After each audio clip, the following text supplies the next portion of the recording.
Hello friends, आज की जो आपकी टर्म्स रहेंगी वो रहेंगी T, U, V and W. T की जो आपकी फर्स्ट टर्म आती है वो आती है टेंजेंशियल टी। ये क्या होता है? ये एक थॉट डिसऑर्डर होता है जिसमें जो क्लाइंट है वो अपने ओरिजिनल पॉइंट पे बिल्कुल भी नहीं आता। वो इधर उधर की बातों को घुमा घुमा के बोलता रहता है, लेकिन वो अपने ओरिजिनल पॉइंट पे नहीं आता। जैसे इसमें पेशेंट से पूछा कि आपने खाना खाया, वो ये नहीं बताएगा कि मैंने खाना खाया या नहीं खाया, वो इधर उधर की बातें करेगा और अपने ओरिजिनल पॉइंट पे नहीं आएगा। ठीक है, उसी को ही हम बोलते हैं टेंजेंशियल टी। आता है आपका टार्डिव डिस्काइनेसिया। ये क्या होता है? ये एक सिंड्रोम होता है किसका? देखिए मैं बताती हूँ आपको। ये जो हमारा आपका पीछे पढ़ के आए थे ईपीएस याद है आपको? Extra pyramidal symptom. तो उसमें ये एक सबसे ज़्यादा मेजर क्या है साइड इफ़ेक्ट होता है एंटीसाइकोटिक मेडिकेशन का। इसमें क्या होता है? टार्डिव डिस्काइनेसिया ये एक सिंड्रोम ऑफ सिम्टम। इसमें कुछ ऐसे सिम्टम्स दिखेंगे आपको। सिंड्रोम है किसका? सिम्टम जिसके अंदर हमें स्ट्रेंज फेशियल एक्सप्रेशन दिखेंगे पेशेंट के, एबनॉर्मल टंग मूवमेंट होगी, स्टिफ नेक होगी, स्वेलोइंग में प्रॉब्लम आएगी। ठीक है, ये क्या होता है? ये एडवर्स इफ़ेक्ट देखा जाता है जब हम लॉन्ग टाइम से एंटीसाइकोटिक मेडिकेशन, जो भी मैंने आपको बताया, जो हमने ईपीएस पीछे पढ़ा था, जो भी मतलब person antipsychotic medication long time से ले रहा है तो उसका एडवर्स इफेक्ट मेजर सिम्टम क्या दिखाई देता है? Tardive dyskinesia. इसमें जो पर्सन की वो होती है फेशियल एक्सप्रेशन जो होते हैं वो बिजार हो जाते हैं, एबनॉर्मल टंग मूवमेंट होती है, स्वेलोइंग में प्रॉब्लम होती है और नेक जो होती है वो उसकी स्टिफ हो जाती है। ओके, ये नेक्स्ट आता है आपका थॉट ब्लॉक। थॉट ब्लॉक क्या होता है? सडन इंटरप्शन और blockage in the thought process. एकदम से थॉट प्रोसेस ब्लॉक हो जाना, एकदम से जो हम सोच रहे हैं वो सब कुछ ब्लॉक हो जाना, इंटरप्ट हो जाना, उसी को ही हम बोलते हैं थॉट ब्लॉक। सडन इंटरप्शन हो जाना या फिर ब्लॉकेज हो जाना किसके अंदर? थॉट प्रोसेस के अंदर, उसी को बोलते हैं थॉट ब्लॉक। ठीक है, नेक्स्ट आता है थॉट ब्रॉडकास्ट। क्या होता है? ये एक डिल्यूजन बिलीव होता है। ठीक है, ये एक डिल्यूजनल बिलीव होता है जिसमें पर्सन को ऐसा लगता है कि जो मेरे माइंड में थॉट्स चल रहे हैं ना वो एनवायरनमेंट में प्रोजेक्ट हो रहे हैं, यानी कि मेरे अंदर जो भी थॉट्स अराइज हो रहे हैं वो सबको पता चल रहे हैं बाहर। ठीक है, जैसे मैं सोच रही हूँ, अभी कुछ भी सोच रही हूँ कि मैं अभी खाना खाऊंगी, और ये वाले बात अगर सामने ही सबको पता, इसको ऐसा लगता है कि बिलीफ होता है, फॉल्स बिलीफ होता है कि सामने वाले को पता चल गया मैं अभी खाने के बारे में सोच रही थी। ठीक है, इसी को हम बोलते हैं थॉट ब्रॉडकास्ट। नेक्स्ट आता है, अभी हमने पढ़ा थॉट ब्रॉडकास्ट। क्या पढ़ा आपने? थॉट ब्रॉडकास्ट पढ़ा ना। अब आता है थॉट इंसर्शन। थॉट इंसर्शन में एक उसको ऐसा डिल्यूजनल बिलीफ होता है कि कोई है जो मेरे अंदर, मेरे माइंड के अंदर ये थॉट्स डाल रहा है। ठीक है, थॉट्स ब्रॉडकास्ट में आपको ये बताया कि उसको ऐसा लगता है जो मेरे माइंड में चल रहा है वो बाहर सबको पता चल रहा है। ठीक है, थॉट इंसर्शन में ये है कि पर्सन को ये डिल्यूजनल बिलीफ होता है कि उसके जो थॉट्स आ रहे हैं माइंड में वो कोई बाहर से आ रहा है। ठीक है, कोई डाल रहा है उसके माइंड में, उसी को बोलते हैं थॉट इंसर्शन। ओके, नेक्स्ट आता है थॉट विड्रॉल। थॉट विड्रॉल में क्या होता है? ये भी एक टाइप का डिल्यूजनल बिलीफ होता है जिसमें पर्सन को ऐसा लगता है कि कोई पर्सन है जो मेरे थॉट को बाहर निकाल रहा है, कुछ एक्सटर्नल फोर्सेस हैं जो मेरे थॉट्स को बाहर निकाल रही है मेरे माइंड से। ठीक है, उसी को बोलते हैं थॉट विड्रॉल। नेक्स्ट आता है आपका टिक। टिक क्या होता है? सडन और रिपीटिटिव मोटर मूवमेंट और वर्बल स्पीच। अब इसमें क्या होता है? सडनली कोई भी रिपीटिटिव मूवमेंट हो रही है या तो मोटर मूवमेंट, यानी कि इसमें एग्जांपल देखिए, अगर कोई भी पर्सन है वो अपने पैर हिलाता जा रहा है कंटिन्यूसली, मोटर मूवमेंट होती जा रही है रिपीटिटिव और सडन। ठीक है, वो उसे हम बोलते हैं टिक। और वर्बल स्पीच जिसकी वो रिपीटिटिव बार बार एक ही चीज़ को बार बार रिपीट करता जा रहा है। ठीक है, सडनली, उसी को हम बोलते हैं टिक। आता है थीमेटिक एप्रिसेप्शन टेस्ट। इसमें क्या होता है? ये एक साइकोलॉजिकल टेस्ट है जिसमें हम डायग्नोज करते हैं, एक डायग्नोस्टिक टूल की तरह काम करता है, जिसमें हम क्या करते हैं, पेशेंट के सामने हम 30 कार्ड्स का यूज़ करते हैं ताकि हम उसकी पर्सनैलिटी और साइको क्या उसको डिजीज़ क्रिएट है, मेंटल प्रॉब्लम क्या है उसको असेस करने के लिए। इसमें 30 कार्ड्स दिखाएंगे और पेशेंट को बोलेंगे कि आपको देखो और इसमें बताओ, आपको आप अपनी तरफ से एक स्टोरी बताओ, इसमें क्या आप आपके माइंड में इसको देख के क्या स्टोरी बनी है, वो हम पूछते हैं। उसके करके हम उसकी पर्सनैलिटी को असेस करते हैं और उसकी साइकोपैथोलॉजी को असेस करते हैं। ओके, नेक्स्ट आता है टॉलरेंस। टॉलरेंस क्या होता है? ये एक ऐसी कंडीशन होती है जिसमें क्या होता है, अगर हम कंटिन्यूसली किसी भी ड्रग्स वगैरह का यूज़ कर रहे हैं, किसी भी सब्सटेंस का यूज़ कर रहे हैं, तो हमारा ब्रेन क्या करता है, उस रिपीटेड डोज को, जो भी ड्रग की रिपीटेड डोज है उसको अडेप्ट करता है। लेकिन अगर हम उसका ओवर टाइम यूज़ कर रहे हैं तो वो कैसा डिक्लाइनिंग इफ़ेक्ट शो करता है। ठीक है, यानी कि अब देखिए इसमें क्या होता है कि एक ऐसी कंडीशन होती है, अगर हम कोई भी सब्सटेंस कंटिन्यूसली लिए जा रहे हैं तो हमारा ब्रेन भी है जो अडेप्ट कर रहा है उस ड्रग को, लेकिन हम कंटिन्यूसली इतने ओवर टाइम कर रहे हैं इसको रिपीट, तो उसके करके इसका इफ़ेक्ट जो होगा वो क्या रहेगा, डिक्लाइनिंग इफ़ेक्ट रहेगा, यानी कि वो अपना धीरे धीरे असर कम करना दिखाई देगा उसके अंदर। ठीक है, उसी को हम बोलते हैं टॉलरेंस। नेक्स्ट आपकी जो टर्म आती है वो रहती है ट्रांसफरेंस। ट्रांसफरेंस में क्या होता है, इसमें जो भी पर्सन लगा लो या फिर कोई भी पेशेंट है, वो क्या करता है, वो अपनी फीलिंग को रीडायरेक्ट करता है किसी भी पर्सन के ऊपर। मेनली यहाँ पे जो होगा, अगर कोई भी थेरेपी चल रही है तो इसमें जो इंडिविजुअल होगा ना, वो क्या करता है, अपनी फीलिंग को क्या करता है, रीडायरेक्ट करता है किसके ऊपर, थेरेपिस्ट के ऊपर। यानी कि अब देखिए, अगर कोई भी पेशेंट है वो क्या करेगा, उसको कोई भी नर्स ट्रीटमेंट प्रोवाइड कर रही है, ठीक है, वो उसके अंदर अपनी फीलिंग क्या करेगा, ट्रांसफ़र करेगा। ये उसको ऐसा लगता है कि ये मेरी मदर जैसा मेरे को ट्रीट कर रही है, तो अपनी फीलिंग जो भी है वो उसके क्या करता है, ट्रांसफ़र करता है। ठीक है, उसको कभी ऐसा फील होता है कि ये मेरी माँ है या ये मेरी बहन है, उसको ऐसे फीलिंग आती है और वो उसको ट्रांसफ़र करता है। अगर वही सेम फीलिंग नर्स के थ्रू अगर पेशेंट में आ रही है, यानी कि अगर वो अपनी फीलिंग ऐसा ही सोच रही है पेशेंट के लिए, तो उसको हम बोलते हैं काउंटर ट्रांसफरेंस। ठीक है, अनकॉन्शियस। नेक्स्ट आपकी टर्म आती है यू टर्म। यू टर्म की जो फर्स्ट टर्म रहती है वो आपकी रहती है अनकॉन्शियस।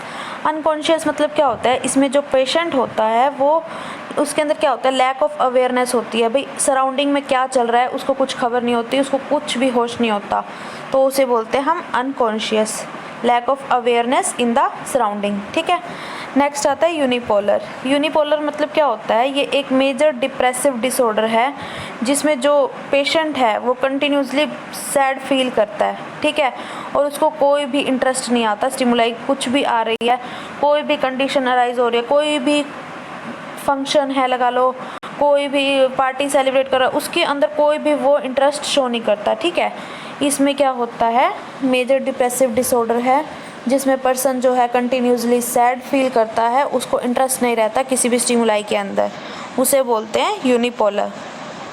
ये क्या है, पर्सन जो है डिप्रेस होता है।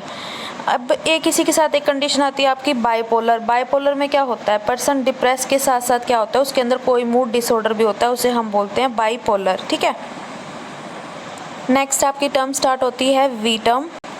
वी टर्म की जो आपकी फर्स्ट टर्म रहती है वो रहती है वेस्कुलर डिमेंशिया। वेस्कुलर डिमेंशिया क्या होता है, ये क्यों होती है, कोज्ड बाय प्रॉब्लम। अगर कोई भी, ये तब होती है अगर कोई भी प्रॉब्लम आ रही है, जब हमारी ब्लड सप्लाई अच्छे से नहीं पहुंच पा रही ब्रेन तक और सेरिब्रल इन्फेक्शन हो जाता है, यानी कि जो हमारे ब्रेन के अंदर ब्लड सप्लाई बिल्कुल कट ऑफ हो जाती है, तो ये प्रॉब्लम अराइज होती है वेस्कुलर डिमेंशिया। इसमें क्या सिम्टम हमें देखने को मिलते हैं, वेस्कुलर डिमेंशिया ये प्रॉब्लम कब अराइज होती है, जब हमारे ब्रेन तक ब्लड की सप्लाई अच्छे से नहीं पहुंच पा रही होती या फिर सेरिब्रल इन्फेक्शन हुआ होता है, तब हमें ये सिम्टम देखने को मिलते हैं कि डिमेंशिया हमें देखने को मिलेगा।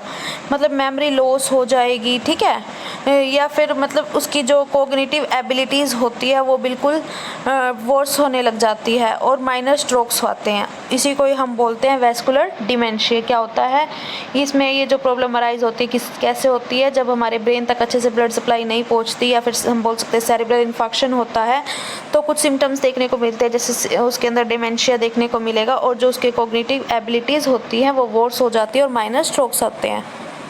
ओके, ये वर्विग्रेशन। वर्विग्रेशन क्या होता है, इसमें जो पेशेंट होता है वो कुछ ऐसे वर्ड्स की रिपीटिशन करता है जिसका कोई लिंक भी नहीं होता, नॉनसेंस फ्रेजेस का यूज़ करता है, बार बार यूज़ करता है।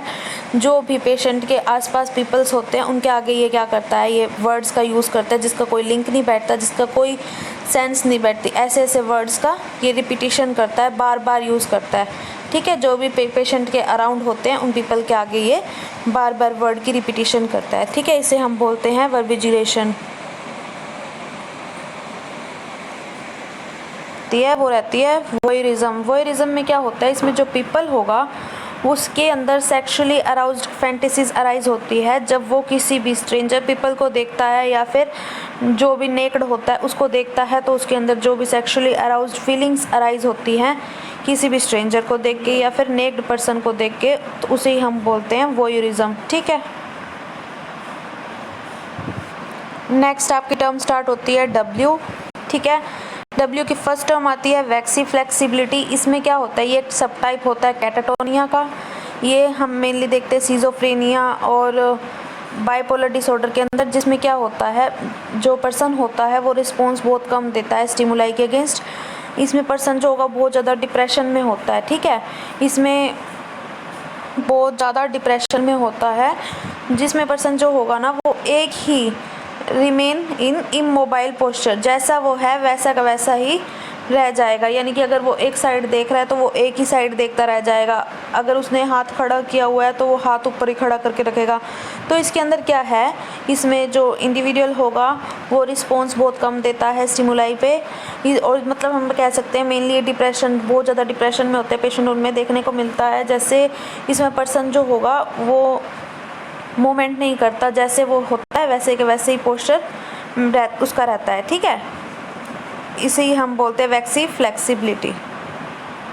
ये नेक्स्ट आती है वेट्सलर इंटेलिजेंस स्केल। इसमें क्या होता है, ये एक ऐसा टेस्ट होता है जिसमें हम किसी भी एडल्ट के अंदर उसकी इंटेलिजेंस को मेज़र करते हैं और उसकी इंटेलेक्चुअल फंक्शनिंग को असेस करते हैं। ठीक है, नेक्स्ट आती है वर्निके कोर्साकॉफ सिंड्रोम। इसमें क्या होता है, ये एक टाइप का ब्रेन डिसऑर्डर है। अगर किसी भी पर्सन की बॉडी के अंदर B1 और थायमिन की डेफिशिएंसी हो जाती है तो उसके करके ये सिंड्रोम देखने को मिलता है। अगर हम देखें तो उसके अंदर सिम्टम क्या रहेंगे, एमनेशिया और कन्फेबुलेशन होएगी और मेमोरी लॉस होती है। तो ये एक ऐसा डिसऑर्डर है, ब्रेन डिसऑर्डर है जिसमें B1 और थायमिन की डेफिशिएंसी पाई जाएगी, और हम सिम्टम देखें तो एमनेशिया और कन्फेबुलेशन और मेमोरी लॉस देखने को मिलती है। इसे हम बोलते हैं Wernicke Korsakoff syndrome. Okay, salad क्या होता है, जिसमें मीनिंगलेस, जो भी पेशेंट होता है वो मीनिंगलेस वर्ड्स का यूज़ करता है और जिसका कोई लिंक नहीं बैठता। ठीक है, कोई लॉजिक नहीं होता, ऐसे वर्ड्स और फ्रेजेस का यूज़ करता है और उनका मिक्सचर कर देता है। यानी कि बहुत सारी बातों का जिसका कोई लिंक नहीं बैठता, कोई लॉजिक नहीं होता, मीनिंगलेस होती है, उन सब बातों का मिक्सचर कर देता है, उसे ही हम बोलते हैं वर्ड सैलेड। ओके, अच्छा, नेक्स्ट आता है विड्रॉल। विड्रॉल क्या होता है, अगर कोई भी पर्सन है वो लॉन्ग टाइम से अल्कोहल को कंज्यूम कर रहा है, ठीक है, वो एकदम से उसको छोड़ेगा तो उसके अंदर उसके जो फिज़िकल और मेंटल इफ़ेक्ट शो होते हैं। ठीक है, उसी को ही हम बोलते हैं एक विड्रॉल सिम्टम्स, यानी कि विड्रॉल मतलब छोड़ना। किसी भी चीज़ को छोड़ने के बाद जो सिम्टम अराइज होते हैं उसे ही हम बोलते हैं विड्रॉल। ये क्या कहता है, आप देखिए डेफिनेशन में आपको करवाती हूँ। कहते हैं विड्रॉल क्या होता है, इसमें कम्बिनेशन दिखता है हमारे को फिजिकल और मेंटल इफेक्ट का, जिसमें पर्सन जो है काफ़ी लंबे टाइम से किसी भी सब्सटेंस का यूज़ कर रहा है वो एकदम से उसको छोड़ देता है। ठीक है, जैसे किसी भी अल्कोहल का यूज़ कर रहा है या फिर ड्रग का, उसके करके नेगेटिव सिम्टम्स अराइज होंगे, उसे ही हम बोलते हैं विड्रॉल सिम्टम, जैसे नोजिया और वॉमिटिंग। ठीक है, देख लो।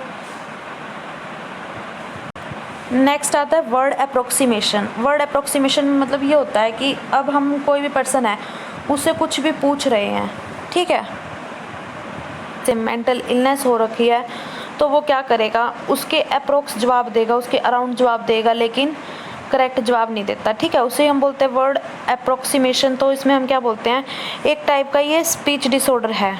ठीक है, ये एक स्पीच डिसऑर्डर है जिसमें जो पर्सन है वो कुछ ऐसे वर्ड्स का यूज़ करता है जो किसके अंदर हो गए, अनकन्वेंशनल वे के अंदर। अनकन्वेंशनल बोले तो देखिए, अब कन्वेंशनल और अनकन्वेंशनल क्या होता है? कन्वेंशनल मतलब वो नाम जो हम काफ़ी लंबे टाइम से बोलते आ रहे हैं, ठीक है। जैसे अब स्टमक है, स्टमक हम लंबे टाइम से बोलते रहे तो इसका एक कन्वेंशनल वर्ड है, लेकिन जो पेशेंट होगा वो उसको अनकन्वेंशनल वे में बोलेगा, तो वो उसको बोलेगा फूड वेसल, ठीक है। अब हम काफ़ी लंबे टाइम से बोलते आ रहे हैं कि ये ग्लव्स होते हैं, लेकिन जो पेशेंट होगा वो उसको बोलेगा हैंड शूज़, ठीक है। इसे ही हम बोलते हैं वर्ड अप्रोक्सीमेशन। तो ग्लव्स हमारा जो है वो कन्वेंशनल है, लेकिन जो पेशेंट यूज़ करेगा वो करेगा अनकन्वेंशनल वे में किसी भी वर्ड्स को, उसे बोलेगा वो हैंड शूज़, ठीक है। इसे ही हम बोलते हैं वर्ड अप्रोक्सीमेशन। तो आज की आपकी टर्म्स यहीं पे ख़त्म होती है फ्रेंड्स। आपकी सारी टर्म A to W बिल्कुल ख़त्म हो चुकी है। अगर आपको कोई भी प्रॉब्लम है इस टर्म से रिलेटेड तो आप मुझे कमेंट करके पूछ सकते हैं। अगर आपको मेरी वीडियो पसंद आई है तो प्लीज़ फ्रेंड्स लाइक करना मत भूलिएगा। Thank you friends.